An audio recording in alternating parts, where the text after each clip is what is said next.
everybody, welcome back to another Sunday with Steve. We got some interesting stuff today. Today's an all request day. Yes, I take requests, so please send them in if you have some stuff you want to do. I have 2 requests today for our dessert and our dinner.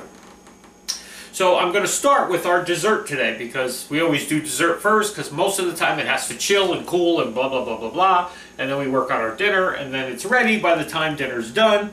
Okay, so we're going to make today, our request is for a lemon meringue pie. Now, lemon meringue pie. If you're watching Sugar, there's no way you're having lemon meringue pie, right? Well, we're going to try to make a low-carb, sugar-free lemon meringue pie. Is it going to work? I don't know, but we're going to try it and find out. Now, first thing you got to do, we'll start with step 1. Is you got to make your pie crust. Now you can go to the store and buy a pie crust, but it's not going to be low carb.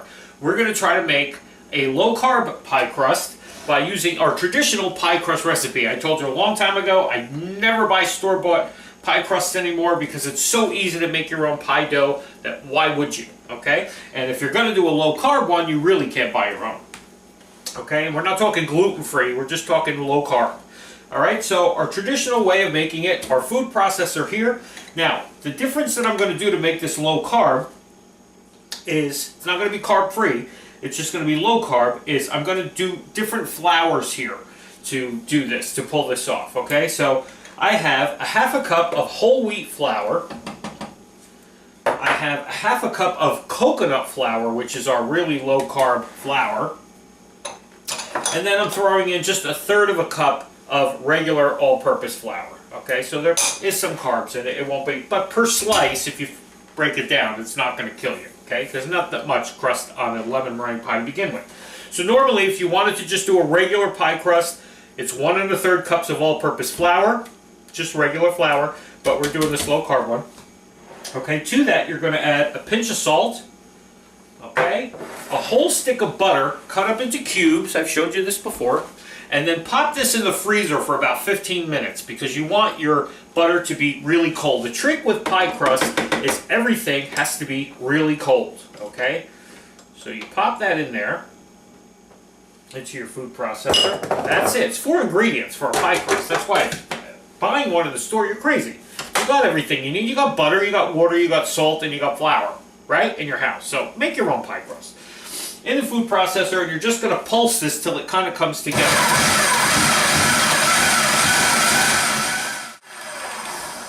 Okay, and then what happens is you get that like grainy, you know, clumpy kind of mixture once the butter chops up into this, and you get that like sand kind of thing, okay? I have a bowl here of ice water. Just put an ice cube in a bowl of water and let it sit there because you want this to be really, really cold. Now, what you're going to do is while this is running, okay, let me just turn this on, you're going to add almost 3 tablespoons of cold water, okay, so full 1, 2, and then almost a full 1/3, and you'll see what happens. It starts to come together, okay, so I'm just going to turn this on because you won't hear me.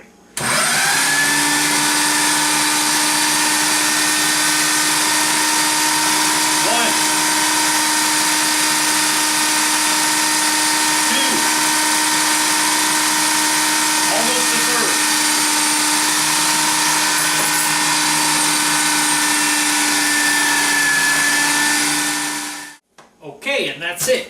Now, because we're trying different flours today, you may have to add another tablespoon. Our normal way, that 2 and almost 1/3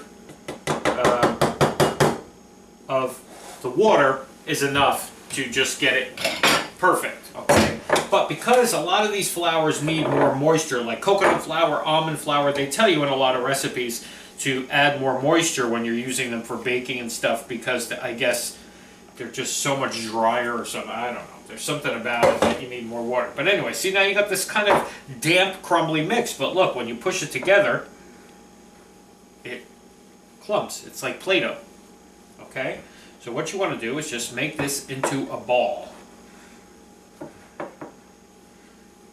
Okay, just kind of press it together. It's going to be a little bit different of a texture because we're using these different flours. But it should still roll out and everything else just like our traditional pie crust, okay? So what I'm going to do, because all our butter now has kind of not melted, but it's incorporated itself into this, you don't want this to be soft like it is. It's squishy and soft. You want this to be a little firm to roll it. So we're just going to wrap this in plastic for about a half hour. In the meantime, we'll clean this mess up and move on to start our filling. Okay, so our dough is in the refrigerator. Let's start on our filling. Now I should make a correction. This is not sugar-free. I call this sugar-free, and it's really not, because we are using coconut sugar instead of regular sugar. So I guess I should call this low-glycemic. Okay, but this coconut sugar is fantastic as far as sugar spikes and stuff. It hasn't had an effect on me anyway, so hopefully you're having the same result. And we're going to use our Swerve artificial sweetener when we do the meringue part of this. So it's very, very, very low sugar, low glycemic, okay? In that sense. But anyway, in our sauce pot here, I have 1 3/4 cups of our coconut sugar. It looks like brown sugar. It's very dark in color, so it may change the color of our lemon custard filling, okay? To that, I'm going to add a 1/4 cup of cornstarch. Get that in there. Everybody in the pool. Okay? A 1/4 teaspoon of salt. And 3 tablespoons of our coconut flour again, okay? So we're keeping this low rather than regular. Now, again, you can, if you're going to want to do this the full version, sugar, regular lemon meringue pie version, obviously use regular flour and use regular sugar and do the same things, okay? But we want this to be diabetic friendly, okay? So we add that in there. I have 2 cups of water here. I'm going to add that now to this. And I'm going to whisk. My handy-dandy whisk. Okay. And we're just going to whisk this together, and we're going to start cooking this on a medium heat, and we're just going to bring this to a boil, okay? Okay, so while that was going, I shut that off at one point, once I got to the boiling point, because you only want to boil it for like a minute. It gets thick. It looks, because of the coconut sugar, it looks like chocolate pudding. So I don't know if we're going to have a real yellow lemon meringue pie, but I'm more about taste with these recipes than I am about what it looks like. If it looks a little dark for lemon, who cares? So long as it tastes really good, that's what we're looking for. So anyway, my pie dough came out of the fridge. I rolled it out, put it in a pie plate, tried to scallop the edges. I'm not great at that, but I'm getting better at it. Okay, so what I'm going to do is put some foil in here and put my beans in that I use, my black beans, to weigh it down. And we're going to put this into a 400-degree oven for about 15-20 minutes. Just keep your eye on it. We just want to pre-bake this, okay, before we do add our filling to it, which we're going to finish that as soon as we come back. Okay, so we're back. We let this sit a little bit just so it's a little steamy, okay? We just keep stirring it to take some of the heat out of that. Why? Because it's that custard making time, like you do with a lot of these pies and stuff. This is really thick because of the cornstarch, obviously. Not super thick, but thick enough. Now, I have 4 egg yolks separated from the 4 egg whites. Put the egg whites off to the side. That comes into play later. So there's our egg yolks, and we have to temper them as always, okay? So you only want to put a little bit of this. Just start beating your eggs there, and just a little bit of this sugar mixture here, just to kind of temper them. Very, very little. That's why I don't like, you know, the trick we learned with the, if this mixture is too hot and it's boiling and just, you know, way too hot, you're going to scramble these eggs, and that's what we don't want. So just make sure you're whisking. Okay, maybe just, and then just a little bit more.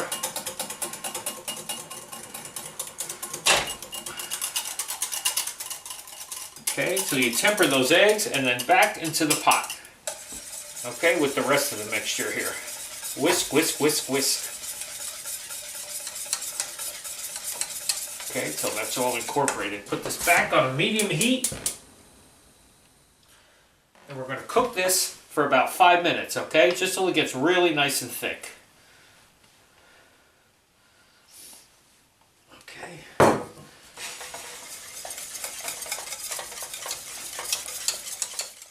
Okay, and then once that's cooked for about 5 minutes, as you can see, it looks like chocolate pudding. It's that coconut sugar, but that's all right. Now we're going to add our lemon to this to make this a chocolate pie into a lemon pie. No, it's not chocolate. I'm just joking around. Half a cup of fresh squeezed lemon juice, okay? Make sure it's fresh squeezed. Don't use that bottled stuff because you really want the best flavor you can get. So I'm going to use my whisk to do this, okay? I'm going to add that lemon juice to that. Then you're going to add the zest of 1 whole lemon, okay? Or a tablespoon, but the zest of 1 lemon is pretty good. And if it gives you a little extra lemon kick, that's quite all right. We like that, especially in a lemon meringue. Oh, I can smell it already. It's great. And then a tablespoon of butter, okay? And just whisk that all together. And that's it. That's our filling. It's not going to look a thing like lemon meringue pie, but who cares? Okay. So that's it. Now we're going to let that cool while our pie crust is baking. Then we're going to come back and fill our pie crust with this. And then we're going to add our meringue top. Now you'll have 2 options when you do that. You can make the meringue, which we're going to show you next. Add that to the top of this and then bake it until it's all browned on top, the whole pie. Or what we're going to do, which is we're going to put this in our pie crust when our crust comes out. Let it start to cool. While it's cooling, we're going to make our meringue. Then we're going to pipe our meringue on the top, and we're going to burn it with our torch. I'm thinking that's what I want to do. That way you get those nice peaks, and then it's ready to go. And then you got to refrigerate the whole thing, okay, for a couple hours because you got to make sure it's cold. You can't eat a hot lemon meringue pie. Alrighty. So, but we're going to have to let this cool down because if we try to pipe cold meringue or room temperature meringue on top of this hot mixture is not going to go over well. Okay, so we're going to have to do a couple coolings here to get this thing all together. Alrighty, so we'll be back to make our meringue.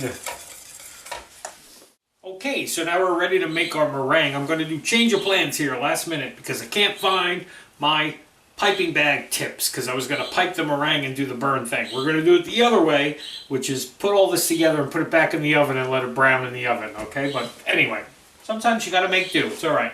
So here's my 4 egg whites that we saved from our 4 egg yolks. Okay, to this I'm going to add a 1/4 cup of swerve, which is that artificial sweetener. Okay, I chose to do the swerve for this part of it to keep the meringue white, so it looks like meringue. If I would use the coconut sugar for this, we'd have brown meringue. And if you're going to brown it, it's going to be kind of hard to tell when it's browning. I'm also adding a 1/4 teaspoon of cream of tartar. Okay, to this. We're going to whip this up till we have nice stiff peaks. Okay, there's our pie crust out of the oven. It's browned up, but it's got that brownish color because we used some whole wheat flour in this too. So that's why it's got that little bit different of a look there. But it looks nice and pre-cooked. We're going to add our filling to this.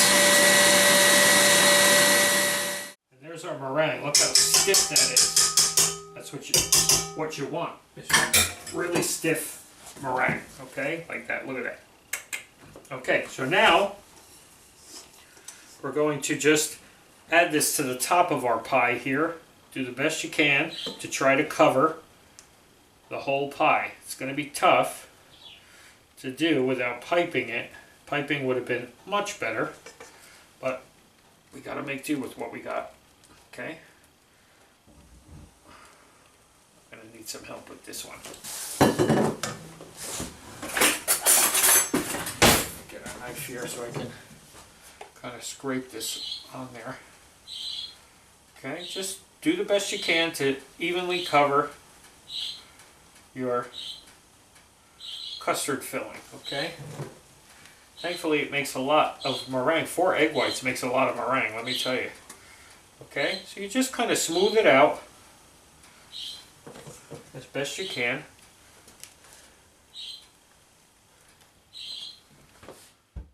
So I just smoothed out the meringue on the top here.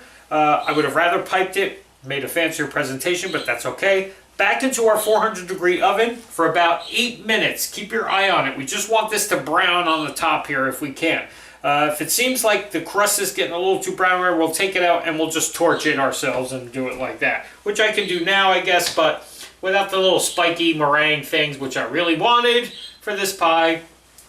But that's okay. Again, all about taste. Sometimes it may not look like it's supposed to, but as long as it tastes like it's supposed to. All right, so I'll see you when this one comes out, and then we got to let it cool down to room temperature, and then we got to stick it in the fridge for a while and eat it later. All righty, be back. Okay, so let's get started on the dinner portion of our menu today, our second part of our request. I do take requests. If you have some, send them in, and I'll do my best to try to make them. If I don't know how to make them, I'll learn how to make them. And if I fail on it, well, you get to watch that too. It's fun. That's a little bit of fun in it, right? What I did was I added about 2 tablespoons. Oh, I should tell you what we're making today. Chicken Paprikash with dumplings, a Hungarian dish. Never made this before, but I'm anxious to try it. Somebody asked me to try it. Okay, I'm gonna. 2 tablespoons of oil I put in here. Vegetable oil I'm using. You can use olive oil, whatever you want. I took 2 chicken breasts, cut them this way to make them thinner, and then cut them this way to give me nice bite-sized pieces, okay? What I'm going to do first is fry these in my oil here. So, about, I guess 6 to 8 minutes, since they're pretty, they're pretty thin pieces. Should be good enough just to fry these all up, okay? Here in this big pot, which is, I don't know if you can see it or not, I just have a big pot of boiling water starting there because we're going to make our dumplings in there. Okay, never did that before either. So, Hungarian dish, never made a Hungarian dish. Goulash, never did it. Never heard of it. Okay, so I'm just going to brown all my chicken first. Okay, and then once you have your chicken all browned up here, okay, that's what you want it to look like. Nice size pieces. You can go smaller, you can go bigger. Now, I'm using chicken breast to make it a little bit healthier because I'm not cutting on this one for this recipe. I'm trying it the traditional way with regular flour for the dumplings and everything else. I'm not trying to cut this down into, whole wheat flour or some other kind of flour. It's not very much in the carb department anyway. I mean, just don't eat as many dumplings. Eat more of the chicken. So I'm making this the regular way that I thought to do first. And then maybe we'll play around with it if it's something that we really like, if the sauce is really good. What I was saying, see, I always ramble on and I lose track of what I was saying. I'm using chicken breast for this. You can use boneless chicken thighs. You can use, wings, drums, whatever kind of chicken you want. You can leave it on the bone if you want. Supposedly that adds a lot more flavor. Leave the skin on, they say too, because we're going to cook this and make a sauce here. So you can leave all of that in if that's what you want. If, choose whatever cut you like. I'm a chicken breast guy. I'm not really into the parts thing, thighs and wings. Anyway, back to what I was doing. So this is ready to go. It's all browned up. I have here 3 tablespoons. It's a lot. 3 tablespoons of Hungarian paprika. There is such a thing. I didn't know there was such a specific thing, but supposedly it has a very distinct flavor compared to regular paprika.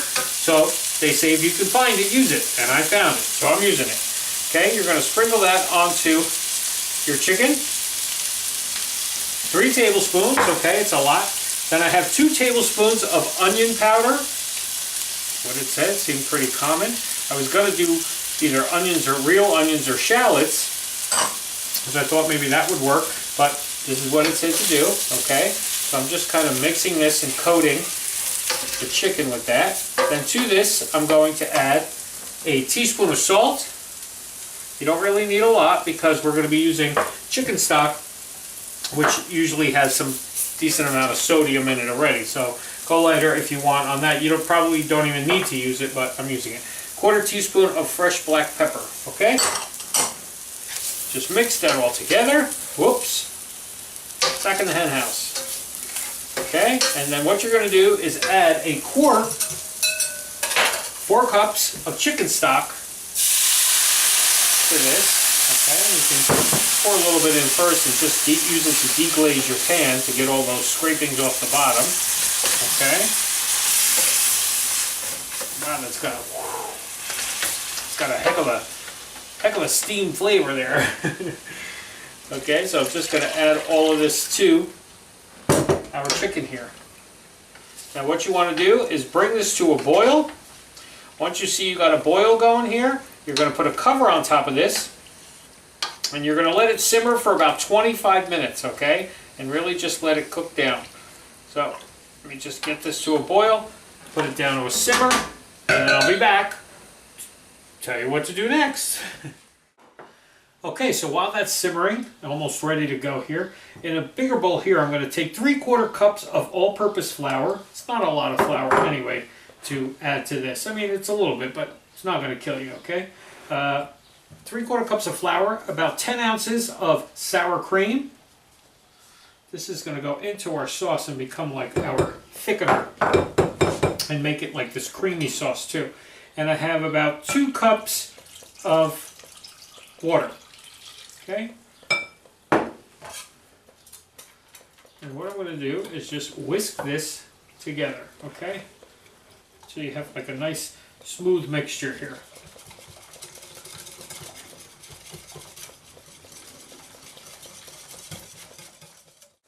Okay, so just leave that off to the side now while our chicken is finishing simmering. We're going to start our dumplings here. I have 2 cups of all-purpose flour, okay? To that, I'm going to add 3/4 cups of water, 1/4 teaspoon of salt, and 3 eggs. But I want to whisk those a little bit first. And then the 3 eggs, I'm just going to whisk a little bit first, beat them a little bit first in this bowl, and then I'm going to add them to this. Okay, and then I'm just going to mix this until I have a pretty dry dough, it says. That's what you need for the dumplings, not too wet. If it's too wet, they say add more flour. I'm going to have to switch. Can I not make a mess in something that I do? I'm going to have to switch this over to a spatula. Because this is all going to get caught up in my whisk here, and this is just not going to work. I should have just did this in my electric mixer is what I should have did.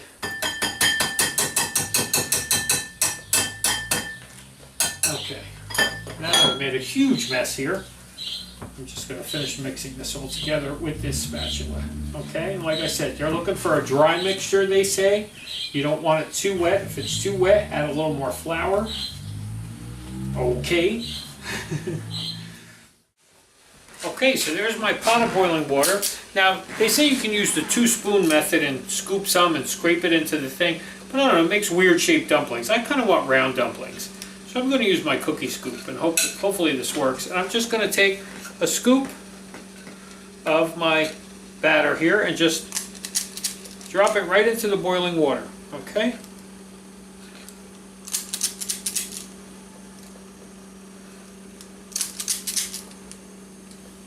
This is just plain boiling water. We didn't salt it or anything. Didn't say you had to. We're just cooking our dumplings like that. Probably if I dip this in the hot water, make it easier to release. Oh, look at that. See? I would have known that that's all I had to do.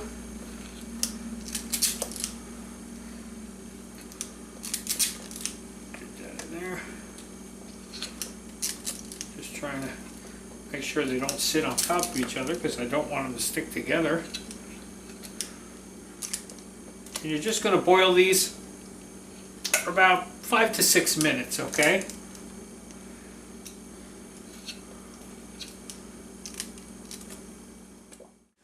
Okay, our chicken is ready. It's been simmering for about 25 minutes.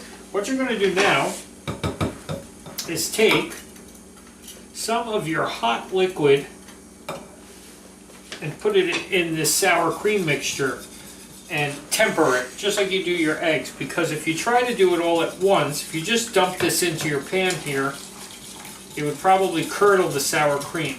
okay? And you don't want that to happen. So I'm just taking some of this hot mixture and whisking it in, just to temper that sour cream, okay? Almost like a stroganoff with the sour cream thing. I don't know. That's what I was thinking when I was making it. I was like, oh, you know, it sounds almost like stroganoff. Okay, and then what I'm going to do is just add this back to my pan here. Okay. And give me my spatula. Okay, and we're just going to stir this in until it's just all incorporated and you have just one uniform creamy penne vodka looking sauce, because that's what it's turning into, this creamy orange sauce, okay? So you just want to just mix this all together. Oops, watch our dumplings there. Like I said, just about 5-6 minutes you want to do those dumplings.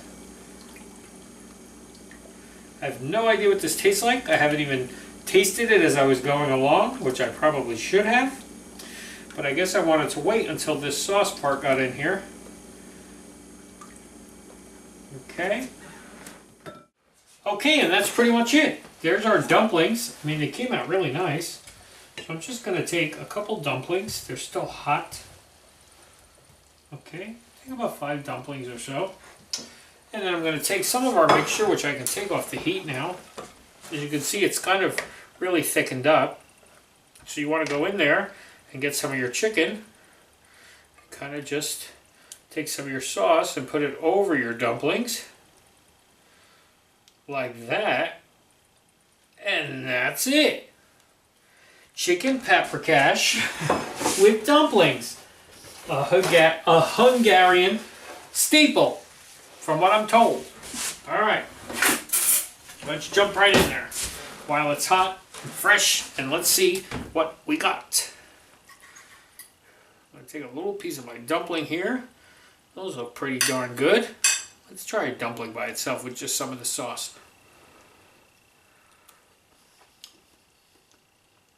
Mmm. Hey, that's pretty good. The chicken is great with this sauce. This sauce is really good. Now, I don't know, because I never made this with regular paprika, if it would make a difference. This definitely has a strong flavor. I mean, we did add 3 tablespoons of it. So, of course it does, but I love it with the chicken.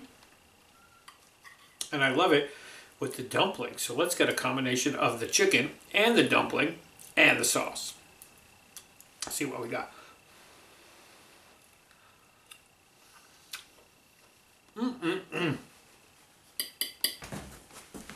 I'm digging this. Thanks for the request on this one. This may be something I do again. Now, it's obviously going to make a ton of sauce compared to how much chicken we have in here, so we'll save this sauce. Supposedly it's really good over egg noodles too, which I could see that, but I can't have the egg noodles because of the pasta thing, but maybe. Oh, telephone. Okay, let me go finish this, answer that. We'll be back to do our lemon meringue pie. Okay, it's dessert time. Let's cut into this pie. It came out really nice. Nice looking anyway. It was a little more dome-like, but I guess in the fridge it kind of settles down, and usually lemon meringue pies start to weep, as they call it. The moisture starts to... Anyway, long story. Anyway, this is our sugar-free, or almost sugar-free version, should I say, since we use the coconut sugar. So I'm anxious to try this to see how it is. I probably should have used a knife instead of this, but let me get a knife to make sure we cut through this crust. But we cut carbs and sugar where we could with this one, so this should be a nice, healthier take. And thank God that we did, because let me just tell you, I ate so many of those dumplings. That dish is really, really, really good. That paprikash. So I highly recommend you trying that one too. Yes, I really got to cut through this. Let's saw through this crust. There we go. The top parts are really crispy. Okay. Come on. There we go. Look at that. I told you it was going to look like a chocolate pie. That's from the coconut sugar.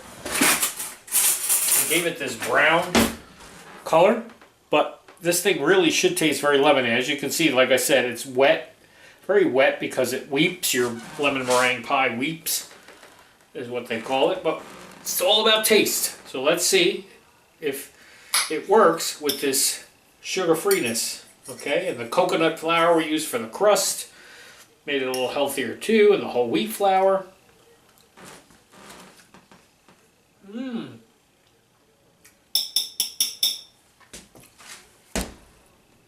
Really good.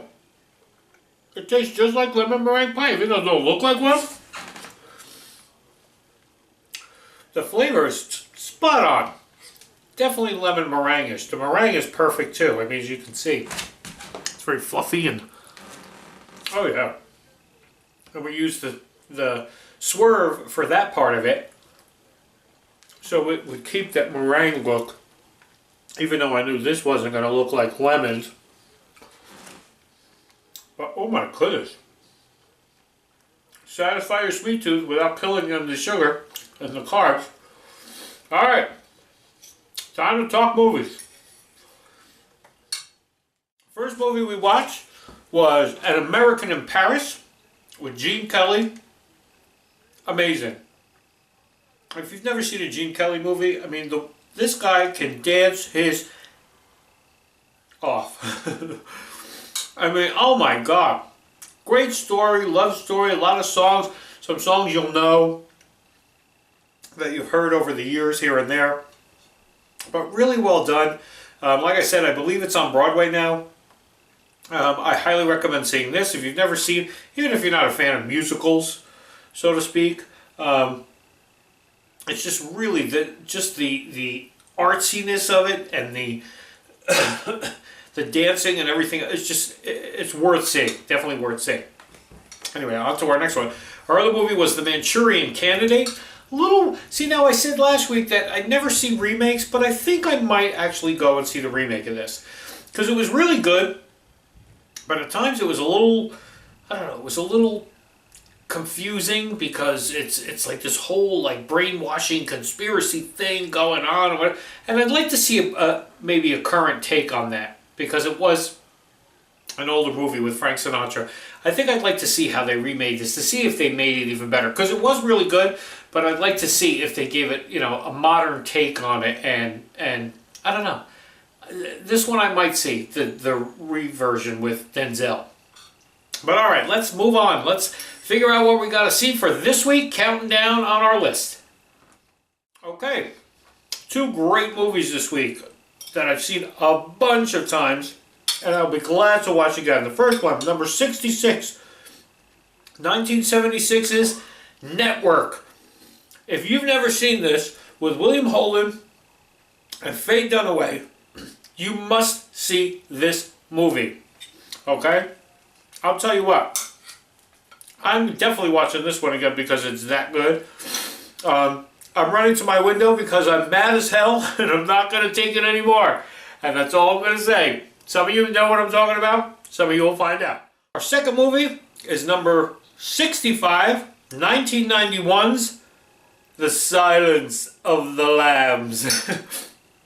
How this isn't higher up on the list is beyond me. I mean, I know this thing won a ton of awards. We'll talk about it next week. But I've seen this. I had to have seen this like 100 times. I mean, this movie is just so. Jodie Foster, Anthony Hopkins. Amazing, amazing, amazing. Creepy, mind-messing movie. I mean, it's just that good. So I don't know why it's not higher on the list, but we'll talk more about that next week. Maybe I'll make a dish with some fava beans and a nice Chianti. We'll see. Alrighty, everybody. We'll see you next week.